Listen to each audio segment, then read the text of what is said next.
bahasa Sunda. Oke, siapa takut? Aing macan. Ridwan Kamil. Aura kasih Lisa Mariana. Terima kasih Sadayana.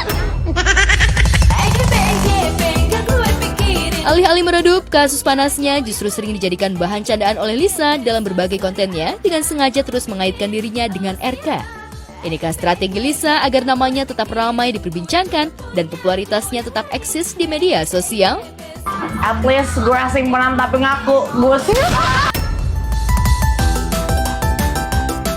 Nggak apa-apa kan emang lagi viral. Haji mumpung gimana nih? Enggak.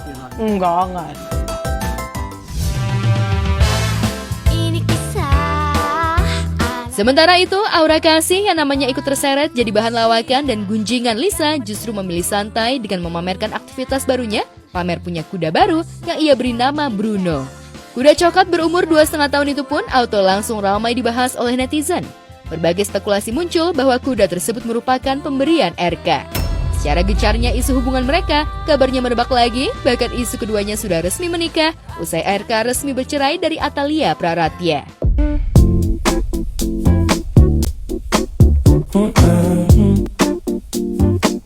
Before I think it through.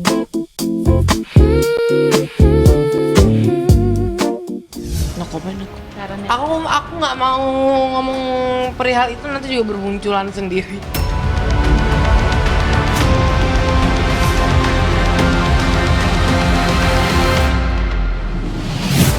Kau adalah belahan jiwa, ku tahu itu sayang. Sejak menyandang status duda usai bercerai dari Erin pada November tahun lalu, pesona Andre Taulany justru disebut-sebut semakin terpancar dan bikin banyak wanita terpikat. Terbukti dari awal tahun hingga sekarang, Andre dekat dengan banyak selebriti, salah satunya Amanda Rigby. Ya, gara-gara sering dipasangkan dalam beberapa program sitkom, chemistry Andre dan Amanda ternyata bikin warganet baper. Apalagi dibanding selebriti lain, Amanda paling jago membalas gombalan maut Andre. 1 tambah 1 berapa sih? 2. Salah. Berapa? 1 tambah 1, kita berdua. Satu apa 2? Aku pilih angka 1. Karena kamu satu-satunya.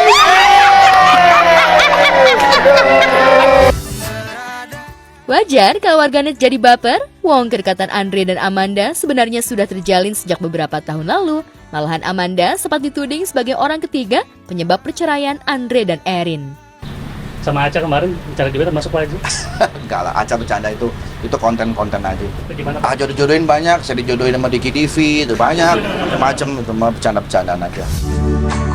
Meski menepis rumor kedekatannya dengan banyak wanita, Andre tak menampik keinginannya untuk kembali menikah lagi. Apalagi menurut putranya Kenzi, Andre adalah tipe orang yang tak bisa jomblo alias harus punya pendamping. Tidak ada trauma gitu, tidak ada ketakutan untuk menikah, karena menikah itu kan ibadah gitu ya. Ya kalaupun ada perceraian ya memang jodohnya cuma sampai di situ, tapi bukan berarti harus berhenti untuk melanjutkan pernikahan. Tapi itu kembali lagi ke orang masing-masing. Kalau memang masih mau melanjutkan menikah lagi, monggo. Sendiri pun juga nggak apa-apa, mungkin masing-masing punya pertimbangan dan pandangan sendiri-sendiri ya. Kalau Bapak kapan mau nikah? Buset, ditanya mulu. Aku penasaran aja, Pak. Soalnya aku nggak bisa lihat Papa sendiri. Terima kasih, Ken. Iya, Papa tuh harus ada someone yang dampingi gitu. Nyari pasangan itu kan nggak gampang, Ken. Nggak boleh sembarangan juga gitu. Kenapa? Ya kita harus menilai bibit bebet bobot. Menariknya, bak menurun dari sang ayah, Kenzi Taulany juga jago ngegombal. Saking jagonya, Kenzi sering membuat Umi Koari salah tingkah hingga jadi jatuh cinta. Bahkan Umi bukan hanya berharap dijadikan pacar, tapi juga dijadikan istri oleh putra kedua Andre itu. Ngapain ini Kenzi? Kamu kasih Pak? Pasti mau nembak aku nih. Aku ngomong deh sekarang. Oh tadi cuma prank doang. Prank pertamanya. Bu, kita ngumpet di belakang kerak itu yuk. Itu aja kali. Nangis ya karena kebetulan di keluarga cuma aku yang belum nikah kan. Jadi mungkin mama ada impian buat menemani anak paling kecilnya, paling bungsunya ini menikah gitu. Itu harapannya orang tua ya. Aku juga mengamini, makanya aku juga minta doanya sama mama.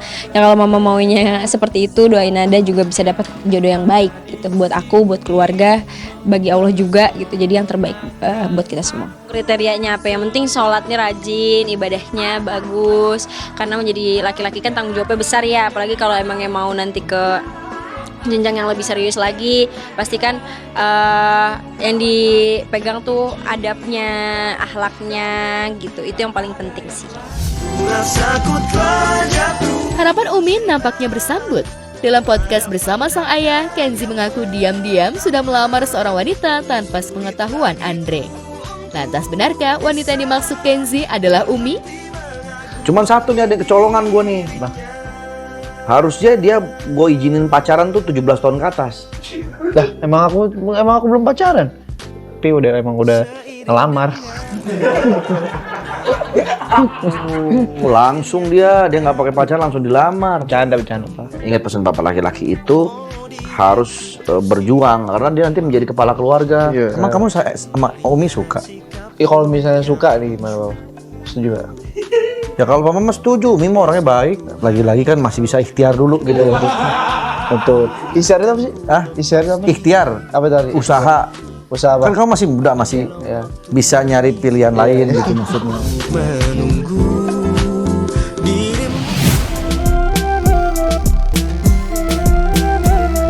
Tradisi buka puasa bersama alias bukber di Indonesia termasuk budaya sosial khas Ramadan untuk mempererat silaturahmi bersama keluarga, teman yang sering dibarengi oleh tradisi ngabuburit juga berbagi kepada sesama. Tak pelak, momen yang seharusnya jadi ajang kumpul-kumpul melepas rindu serta memperkuat hubungan antar sesama, justru bukber berubah makna sebagai ajang pamer atau flexing harta, kesuksesan, jabatan, bahkan keistiqomahan sekalipun.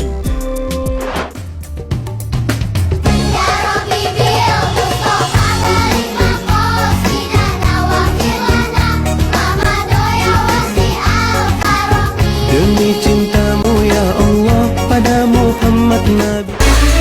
Bukan tanpa sebab, konten satir yang dibuat artis Meisya Siregar seakan memberikan petunjuk bahwa momen bukber relate nyata adanya. Melalui unggahan video singkat di sosial media pribadinya, konten nyinyir berbalut komedi itu mencuri perhatian publik.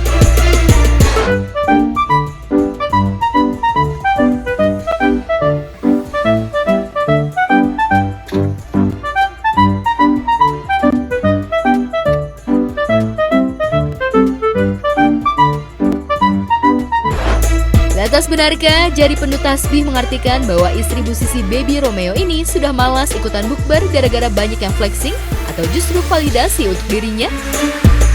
Momen buka puasa itu jadi sesuatu ritual yang biasa aja gitu loh. Udah kebaca lah kayak ya sama keluarga makannya kolak atau es buah. Terus bukaannya kita lagi craving apa kita jajan. Jadi buka puasa tuh aku nikmatin doa. Tak dipungkiri, pasca pulang dari ibadah umroh, perubahan keimanan dan keistiqomahan Baby dan Meisya pun tampak nyata, khususnya pada sang suami Baby yang memilih mengorbankan mahkota laki-lakinya alias rambut untuk pelontos demi rukun umroh tahalul. Oleh-oleh botak, ya buka dong. Kenapa sih? Buka dong.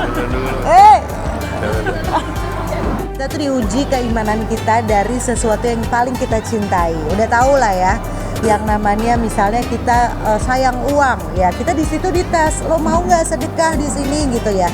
Kita sayang sama rambut. Aduh rambut gue nih, kalau nggak ada rambut gue tuh begini begitu gitu. Karena dari dulu dia tuh mempertahankan mahkotanya gitu ya. Itu hairspray terus. Kalau mau pergi tuh paling lama dia stylist. Akhirnya dia minta lagi nyari ke barber. Mau ngapain sayang? Aku mau licin katanya gitu. Hah? Serius mau licin? Iya. Yang didoain Nabi tuh harus licin. Harus licin ternyata. Jadi dia kayaknya kepikiran kali ya. Jangan sampai pulang sebelum licin gitu loh.